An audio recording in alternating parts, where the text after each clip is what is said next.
Camille is an award-winning author and creative writing teacher at the University of Wollongong.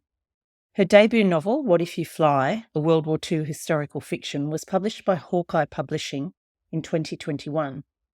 It was longlisted for the 2019 Lucy Cavendish Fiction Prize and was runner-up in the 2020 Hawkeye Publishing Manuscript Development Prize. In 2022, Camille completed the Curtis Brown Creative 6-month novel writing course, during which she wrote her second historical fiction novel, The Woman in the Waves.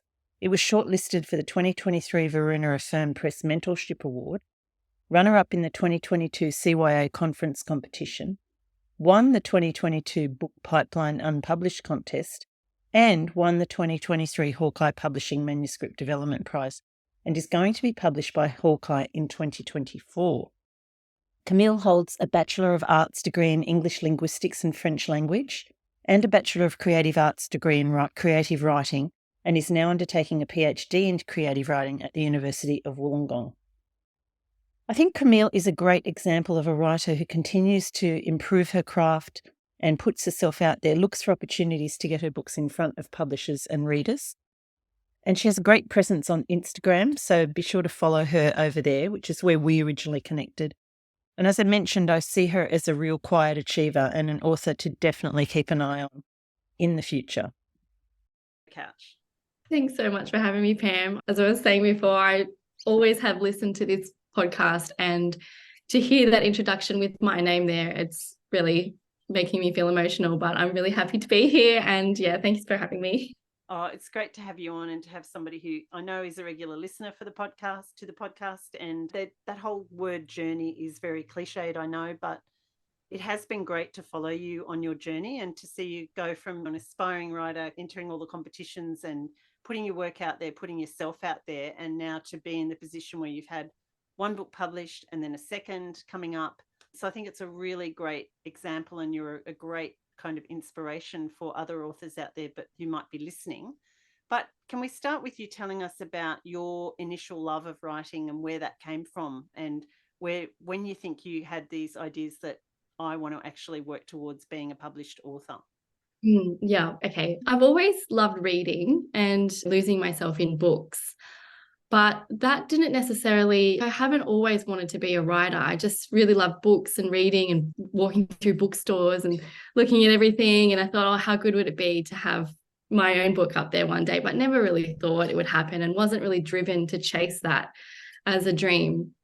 It was only until I think I read a really good historical fiction novel, and I just loved it so much, and it was really heartbreaking, sad love story, and it was something that I thought, oh, I really want to feel that again in another book. So I looked for other books like it, trying to find that book hangover that you sometimes get, just trying to find that feeling again, and I couldn't find it anywhere. And then I started thinking, oh, maybe what if I tried to write one of my own?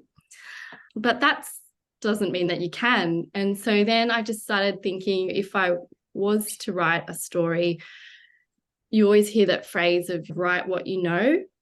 And obviously I didn't grow up in World War II. I don't know why I thought I could set a story during World War II. But it was then I started listening to my husband's grandparents talk about their experiences at home during World War II. And I just thought it was really fascinating that they were saying things like it was a really uniting time for everyone. Everyone felt really connected, and the war was this thing that was happening far away.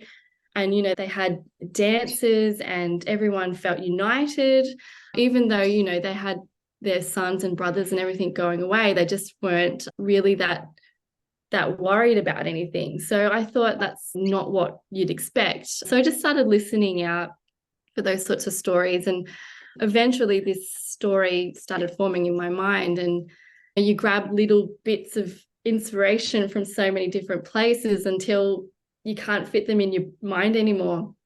So yeah, I had this idea for the World War II novel, and it was only when I was, because I'm a trained teacher as well, French teacher. So I was working at a really exclusive boys' school in Sydney. So it was quite an intense introduction to teaching. We had to do the after school sports and all of that. And I'm not a sporty person, so me coaching football wasn't really my favorite thing to do.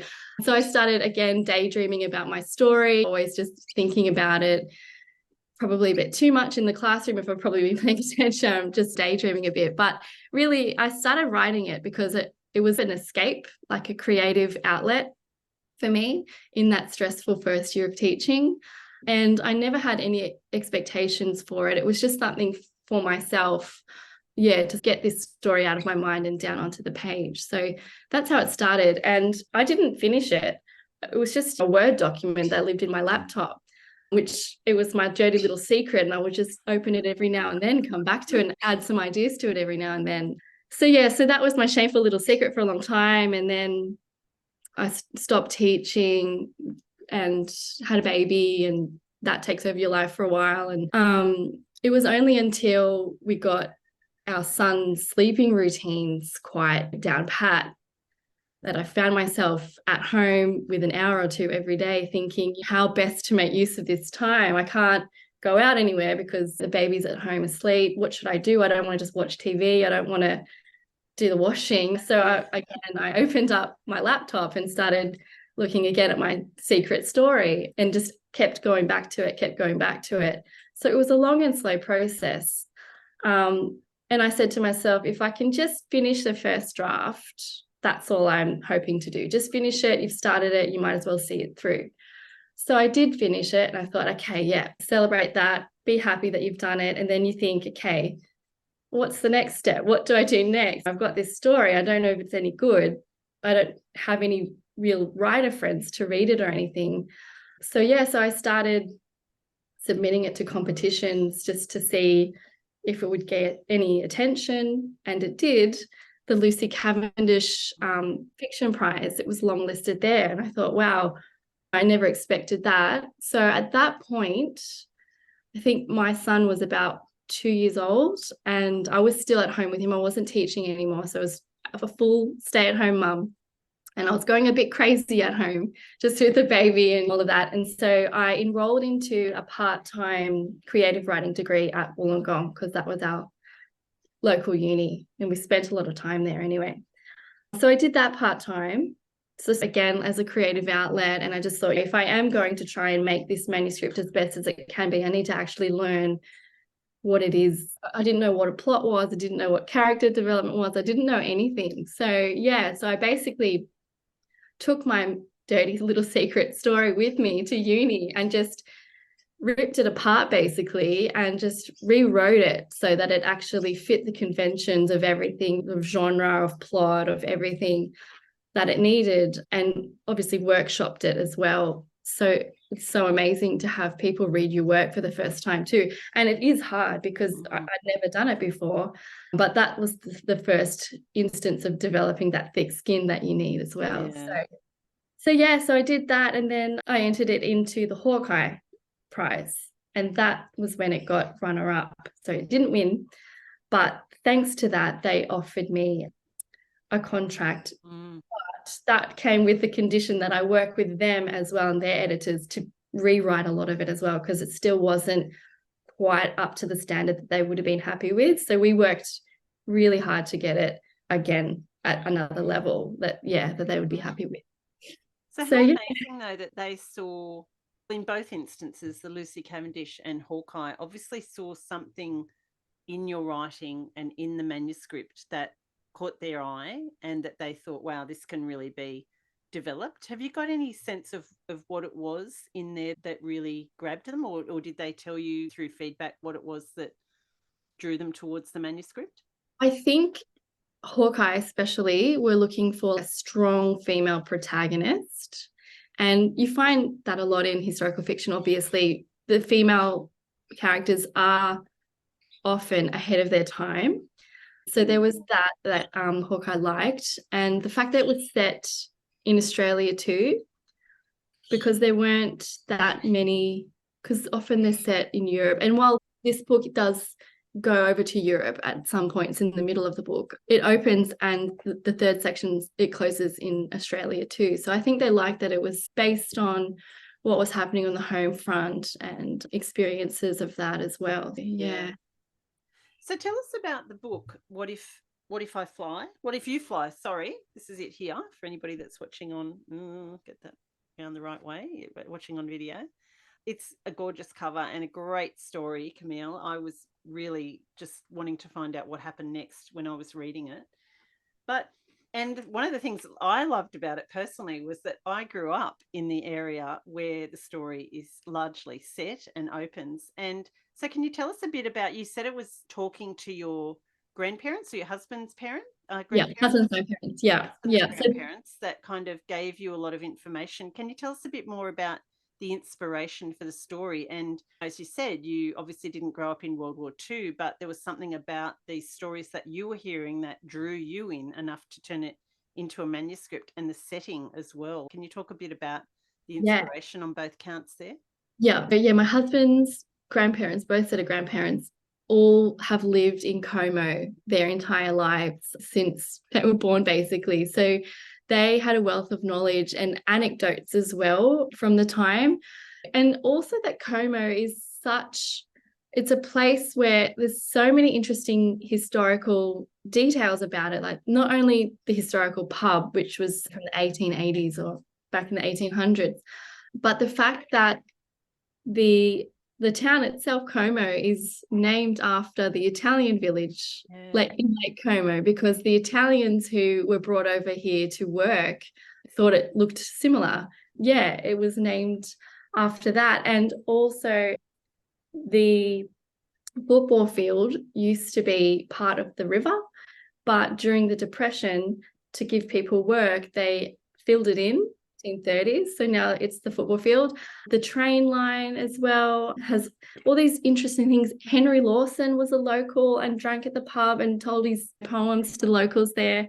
So there's all these interesting things that I had never known about, which I was hearing. And I just thought, wow, Como is a really special place. So yeah, I wanted to try and include as much of those little details as possible.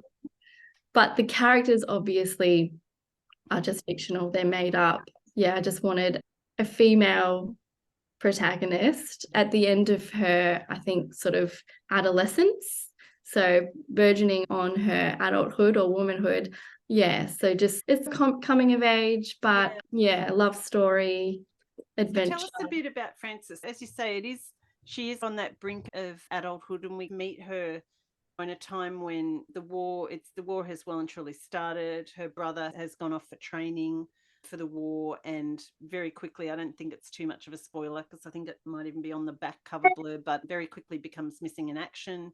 She's in a family where she doesn't have that much a close connection to her parents. They're doing their own thing, and we see her as, when we met her, I just felt like she was this almost a solitary character. She's got quite a good friend, but there's a sense of disconnection there as well.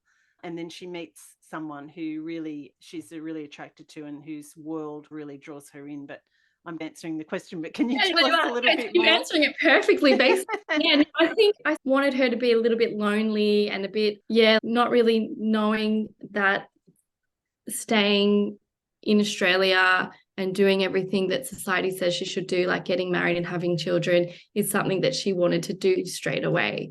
She doesn't quite know what it is she wants, but she knows that she doesn't want to rush into just getting married and having a family. Yeah, she finishes high school, and I think she first gets a job in Sydney. She thinks it's really important to catch the train into the city and work at the bank for a while, but it's not really enough. Yeah, so she meets this Italian immigrant, Leo, who is out here working on the train line, and they fall in love. But obviously there are tensions because it's the war, and Italian people were looked at as the enemy aliens. So it's a forbidden love. Yeah. A little bit. But yeah, you're right. She finds in him someone that she can be herself with and talk about her dreams and everything like that. So she does find happiness in him, but then he mysteriously disappears, and her brother is also missing. So she doesn't really feel like anything's keeping her here anymore, and sets off on a journey to see if she can make something of herself and see what happened to them. Yeah. It's a really interesting storyline for this character, and I love the way that you've pulled. We've got the historical time and place, but you've pulled kind of elements from different genres. So there is the romance and the romantic element. It's a bit of a crime mystery going on there as well, which is set up in the prologue. So I'm curious to find out too, Camille, are you an eclectic reader? Do you read across a lot of genres? Do you think that influenced the writing? I do read across genres, but, and I must say this with a bit of modesty, it might have been my inexperience at first writing it, thinking, okay, what's happening next, and not really conforming to the genre that I had chosen to write in, because I hadn't chosen any genre. I just wanted to Right. write a story. And I thought, I just kept thinking to myself, what's happening next? What's happening next? What's happening next? Yeah, it wasn't that I was influenced by the different genres that I was reading. I think it just I didn't know enough about World War II historical fiction to think, no, this doesn't happen. So yeah, so I think perhaps it's just what my imagination came up with rather than Which I think is yeah. great. I love it. Was that something that you felt when you were going through and you said you set off to learn a bit more about plot and structure and all that sort of stuff, and then you had the editing process with Hawkeye? Was that something that conforming a bit more to the genre that you had to rein in as you went through that process? Yes, definitely. And especially the ending, because the ending was a little bit undeveloped, I think, and I didn't really know how to tie up all the loose ends. So yeah, the only way we could come up with that was having the court case, and thankfully my husband's a barrister, so I could ask him all these questions. What would the judge have said in this instance, and what would have happened next? So yeah, we definitely had to work through that to make sure that all of those storylines came together. Yeah. What was that like, the editorial process, going through that with Hawkeye? Because I imagine that was the first time that you said that when you were at uni, you were getting feedback, but I guess that would have been the first time that you had that full on editorial process that you were working through. How did you find that? It is confronting at first, and you get the email with the report and all the changes, and you take a deep breath and you think, okay, okay. And then you think, okay, I can do this. And then you go ahead and you do it. And it's just one thing at a time. Because if you're looking at it as a whole, you just think, oh my goodness, I could never do all of this. It's too much. It's too hard. I don't have it in me. I'm not good enough. But then if you just take a step back and think, okay, what if I just did this one thing and change that? And then you just do it again and again until, it's finished. So yeah, it was really hard. But I just keep thinking, I've come this far, I might as well keep going. Exactly. And do you feel that, because often one of the questions that I sometimes get is, do I need to do a degree in creative writing in order to be a writer? You're someone who's done that bachelor's degree in creative writing. What do you feel that you learnt through that process? And do you feel that was really worthwhile for you? For me, it was definitely, I learned, but I probably could have Googled this as well, but maybe I'm just not that type of learner. Maybe I do need to sit in a classroom and be told this is an inciting incident and the rising tension and this happens and there needs to be character development. So maybe the answer to that question is you don't need a degree, because everything that you need to know would be freely available on the internet. But if you're the type of person that learns better in a classroom environment with other people, in a lecture theatre, I just love learning. I just really love it. I've always done it. As you can probably guess, I'm still at university now because it's my comfort zone. I just can't bear to be away from it. So yeah, I guess you don't need a creative writing degree, but if you are someone that just loves those environments and the connections you can make, then I would absolutely recommend doing one for sure. Yeah. Yeah, no, I agree. And look, I don't think it's for everybody, academic learning, and certainly there are plenty of other ways. There's loads of courses and things around, particularly if you are interested in commercial fiction. But yeah, I do agree with you that if you're somebody that loves learning and you're also in that situation where you're with people who are doing the same thing that you're doing and you're getting the feedback and all that sort of things, even though I guess when I did my master's in creative writing, I didn't actually we studied writing and we studied some of the techniques in writing, but it wasn't really learning anything about, certainly about commercial fiction. That was more a literary degree. But yeah, I didn't feel any of it was wasted. Like, I really enjoyed it, and just doing it because I love doing it. Like you say, I'm a bit like you too, can't get enough of that type of learning. So it's really good. So once you got through that editorial process with Hawkeye and you had the completed manuscript, what was that for you going into this first experience of having your book published? Can you tell us a little bit about how that felt for you? Yeah, for sure. It was really exciting and a bit daunting and overwhelming, but different to now. I didn't have any connections in the industry. I really relied on Hawkeye to lead me and just show me the right way to do things. And I didn't have the connections that I have now. I didn't really post on social media. I didn't know the things that I know now. So it was, I think if I was to do it again, I would probably try and make those connections earlier with other people. And it's hard because if you don't have them, you don't know where to get them from. But Yeah. I honestly say that with Hawkeye, they are so caring, and it's one big family. It's not a huge publishing company. It's part of the small press network, but it's such a lovely company to be a part of, because they really want what's best for you and your book. And even working with them in the editing process, like I think I emailed the publisher the day that the book was supposed to go to print, because I'd had a dream that night of something that I thought, oh, I really want that to be in there because it's like a symbolic thing that will add meaning to this and that. And the publisher, Carolyn, was like, leave it with me, I'll get it in there. And I can't imagine a bigger publishing house allowing an author to do that on the day that the book is supposed to go to print. So that's the difference with them. Can reach out directly to the publisher and they're there for you, and they really want a longevity with you and your book. And I know most of the bigger publishers probably, I think there's a 3-month either side of helping you market and that publicity side of things. But with Hawkeye, you're really in it for the long haul. Wow. So yeah, while I don't have the distribution to all of the bigger stores like Big W or Kmart or even the airport bookstores, the relationships that we have between authors and with the publisher, I think you don't get that of other places. So yeah, it's been a really lovely experience to have had, and I feel really lucky. That's so good. No, like you say, there are definite advantages to being part of a small press. You were saying about the connections with the other authors. So Hawkeye connect you with other authors within the company who are also being published by them? Yeah, they really encourage it. For example, Anne Freeman, who writes... She's been on the podcast before. Yeah, she has. Yeah, she and I are really good friends and catch up all the time on Zoom because she's in Melbourne, I'm in Sydney. But yeah, like it's nice to bounce ideas off each other.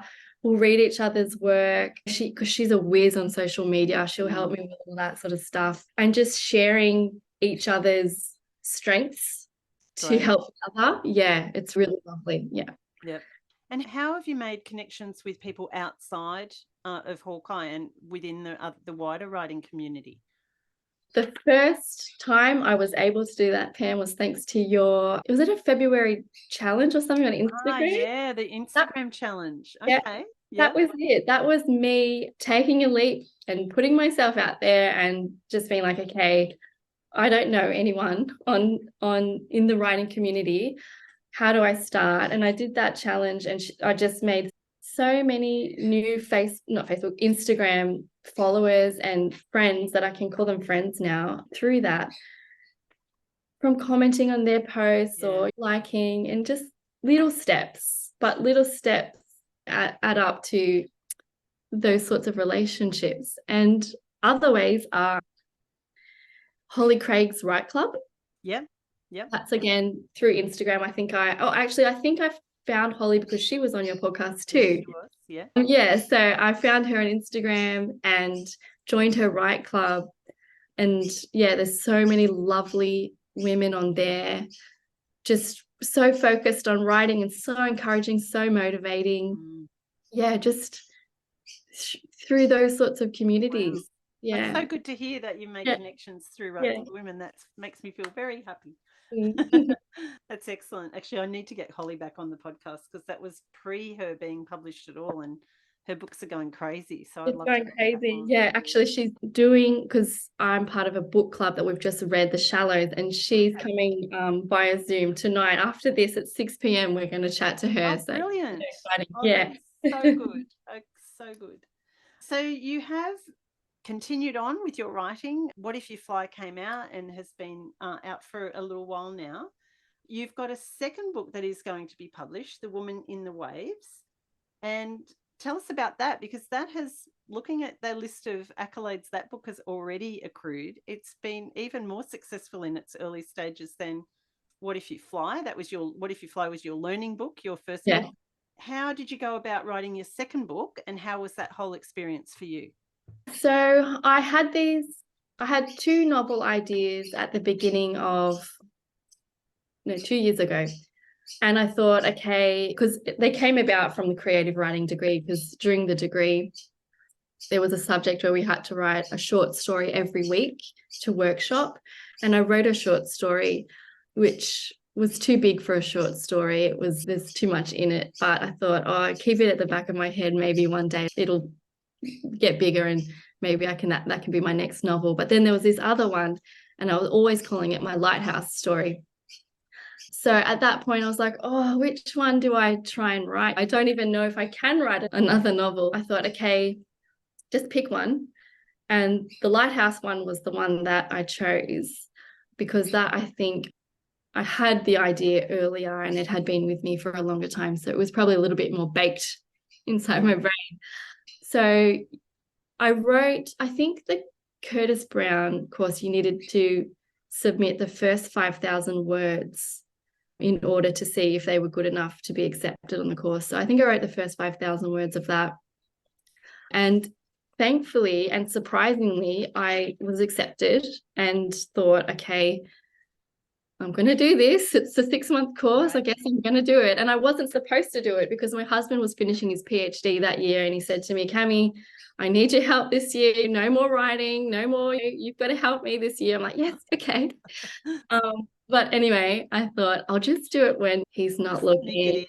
Sneak away. Yeah.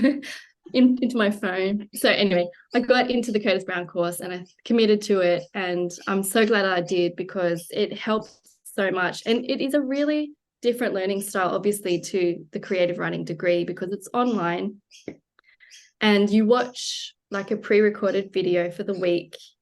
If it's your week to submit your writing, you submit 3,000 words, and the rest of the students, I think there's about 15 in a course, right, provide feedback on that piece of work. So there's a lot of feedback to read through, but it's all very helpful, and it's all done on forums. So you post it all online, and then subsequent weeks you'll be providing the feedback for other people's work. So it's a lot of reading, a lot of feedback. But the best thing about doing feedback consistently like that is you read people's work and you pick up on things that you learn to put into your own work.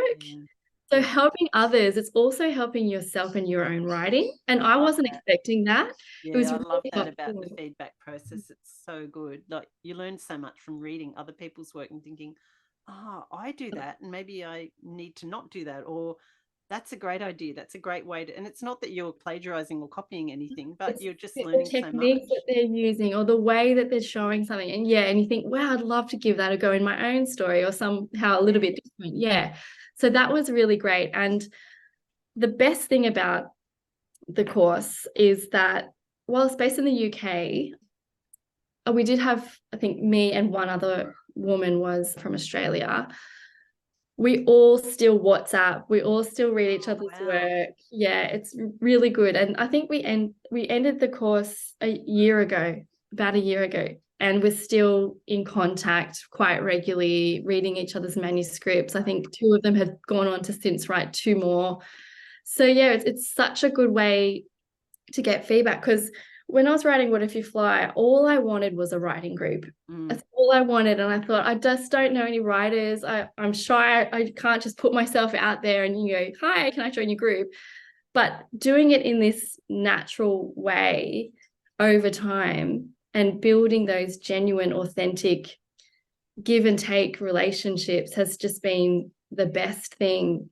So the Curtis Brown course really helped with that. I think I got really lucky though, and just got a really good bunch of people. Yeah. Because I know other writer friends have done the Curtis Brown course and haven't kept in contact with the students. But yeah, I got really lucky with that one again. That's so good. So Yeah. good. So it sounds like the writing of the second book was a much quicker process for you, Camille. It was really quick. I think the course obviously makes you write it because you have to have those 1,000 words, or I think it was 3,000 words every few weeks ready to go to submit. So you're like, oh God, I better start writing. So you're forced to do it. But I just think the constant encouragement and motivation, hearing the other students in the course saying, oh, I hit the 50K mark, and you think, oh, maybe I can do the 50K. Like maybe I can do that too. So you just keep going. Yeah. So I found that a lot easier. And I think maybe because the idea was already for a long time had been in my mind, and I plotted it all out. So that was something that was different from the first book too. So I sat down, I wrote the plot, I wrote a really detailed table of each chapter, because I used to Save the Cat 3-act structure. So I lined it all up. This has to happen here, what's happening, and then a little description. So it was very planned out. So really I just had to open up that document, think, okay, what am I writing next? Oh, it's up to there. Okay, let's write it. So it was quicker. I think it took probably about 8 months. Yeah. And were you revising as you go? What's your kind of process like with that?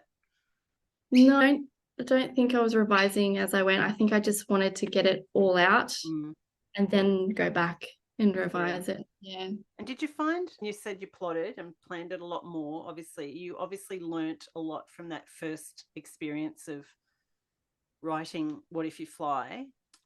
Did you find the revision process was easier too as a result of everything that you'd learnt over that time period? Yes, much easier. I think working with that 3-act structure and plotting it out, it means that your second draft isn't just a structural edit. You already have a little bit of a structure, so you know you don't have to do those huge changes. It's more of a checking to see if everything's where it's supposed to be, whether you need to add something.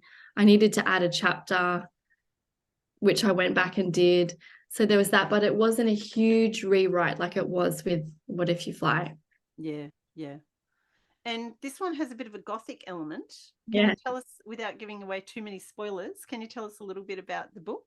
Yeah, I'll try. I haven't done this before. So okay, so yeah, I'm calling it Gothic historical fiction because that was what the tutor in Curtis Brown told me to name it as. So I thought, okay, yeah, it sounds right. But before that, I was calling it psychological horror.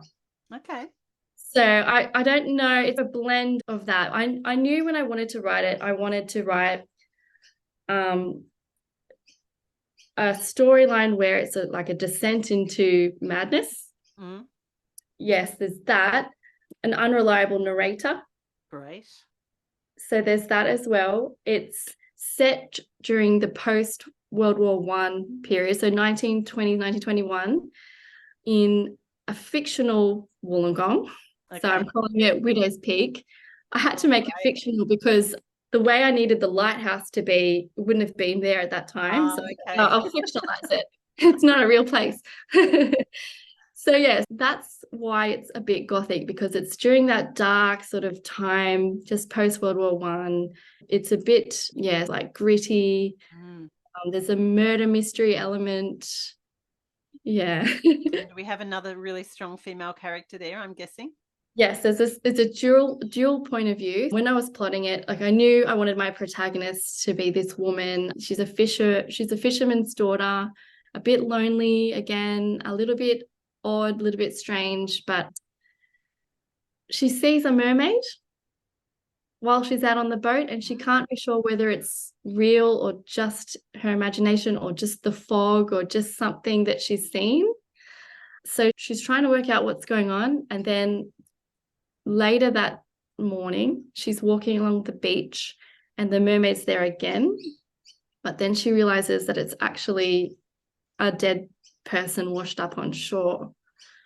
So that kicks off the story. That's the inciting incident. I love that. And then the second narrator comes in, who's my detective character, he's an Irish immigrant.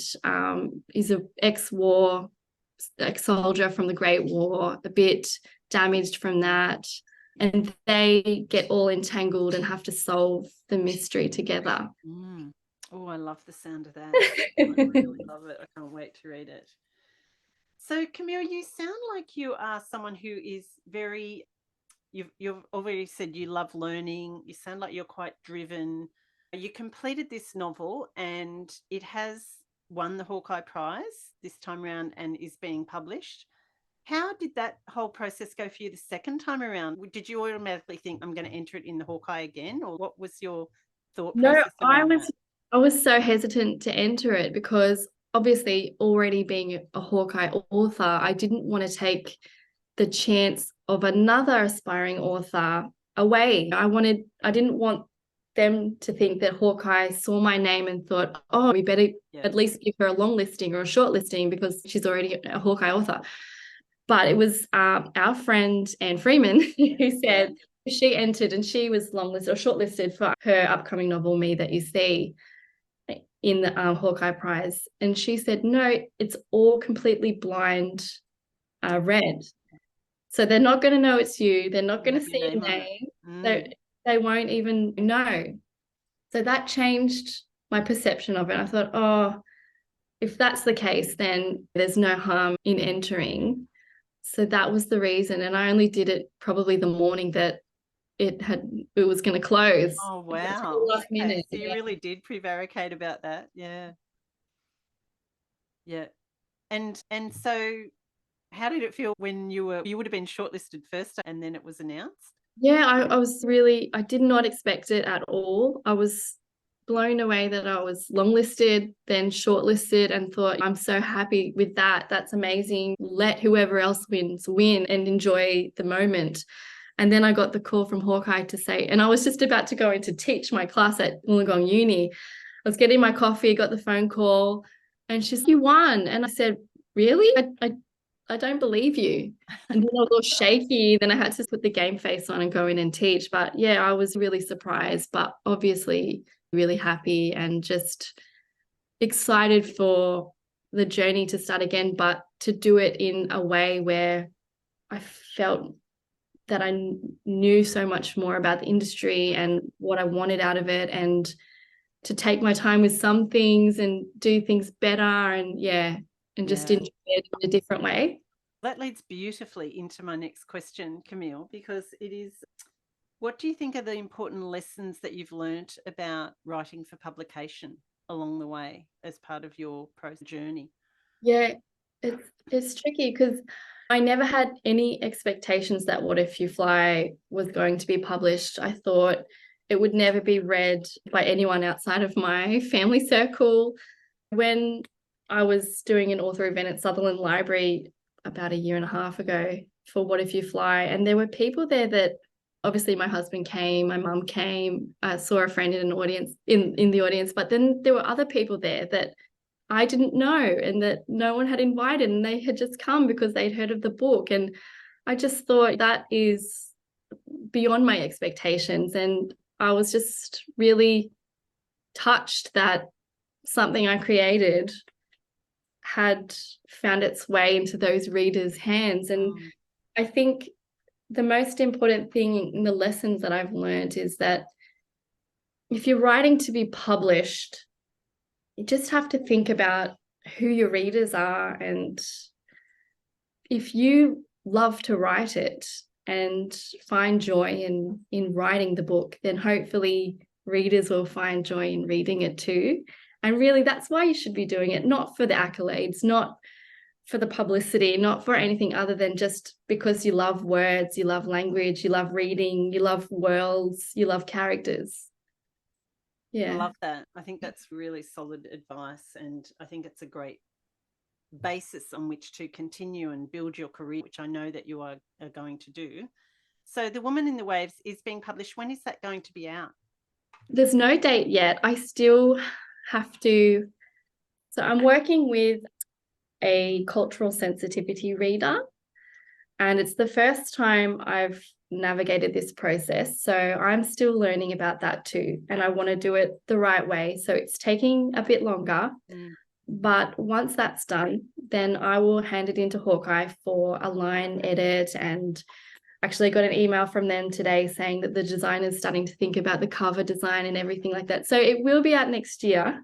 Great. But there's no date yet because it's still really, a bit of a way away. Yeah. Oh, that's exciting though. And the way time's flying, it'll be here I before know. you know it. I know. Very scary. So you mentioned the cover designers. Do you get input into that as being in a smaller press? Do you have a little bit more kind of input into the cover design? Yeah, I think so. I think we do compared to the bigger publishers, which is lovely because it's just nice to feel that your vision of the world and the characters is taken into account. They'll ask us, what color does your main character have? What color hair do they have? What do they look like? What does your setting look like? What sort of vibes does it have? What sort of mood is it? So it's really nice. I sent them a big PDF of all the pictures that I used for my mood board when I was writing it. So yeah, it's nice to feel that you have some sort of input into it. Yeah. Oh, that's great. Can't wait to see it. Just a couple more questions. I know you've got to go because you've got book club coming up with Holly. Just one thing that came up, and this was in the episode I did last week, which was a listener question. And I think it's just a really interesting question to ask different authors. But have there been any times when you've thought, I just can't do this anymore. This is too hard. I'm not going to do it. I'm giving up. I'm just going to go away and crochet a blanket or do something that doesn't require me getting reader reviews or whatever. But have you had moments like that? And if you have, what have you done to pull yourself through? I have. At the beginning of the year, I felt that way. I felt I can't do this anymore. It's too hard. It's too hard with little kids. I'm not present enough. It's not fair on them that I'm always trying to just give them their nap so I can go away and write. The story's not vivid enough. I can't write the scenes yet. I don't have enough time to fully engross myself in it. So why bother? If you're snatching 30 minutes or an hour a day, if you're lucky, you feel like you can't give the scene enough of what it needs. Yeah. But then I thought an hour a day is better than nothing. And even if you just write a paragraph, you feel better in yourself at the end of the day that you've made some progress rather than just throwing it all away and think it's too hard. Because if you're not doing it, then what else would you be doing? You know what I mean? It's hard. Yes, it takes a long time. But if it really makes you happy and a better person because you're doing it, and I feel like I am a happier person if I've written that day, and I can be more present and be with my kids in a better way if I've dumped my words out onto the computer. Yeah, the way I got out of it was just, I think I chatted to some of my Curtis Brown writing buddies and was like, I can't write this book. It's too hard. I don't know what to do. And actually one of them said, you need to find a TV series set in the time period that you're thinking of your novel's going to be, because that will give you so many visual ideas and it'll make your scenes come to life in your head. And I thought, okay, I'll give that a go. And I watched Poldark. Have you heard of that? Yeah. And because it's coastal, it's a mining town. They've got their old skirts and dresses, and it really helped. Yeah, I don't know, finding a series that has lots of episodes. And obviously Peaky Blinders was the one I watched for Women in the Waves, and that had all that grittiness, that darkness, 1920s sort of thing. So yeah, I think if you feel like you can't do it, just step away from it for a bit and watch some TV and, I don't know, chat to your friends, your writing buddies. And yeah, as I said, if you don't do it, what else will you do? Yeah. I love that. I love it. All of it. So good. And just finally, Camille, it's a question that I often finish the podcast with. What would you say is at the heart of your writing? Oh, the heart of my writing. Women, obviously. Women doing brave things. Women, maybe unassuming women doing courageous things for the times that they are living in and bending societal expectations in their own way, rising up against patriarchal structures, that sort of thing. Yeah, just women that are slightly a little off, a little different, but you still want to root for them. Yeah. Yeah. I love that. It was really interesting watching the cogs turn in your head as you work that out.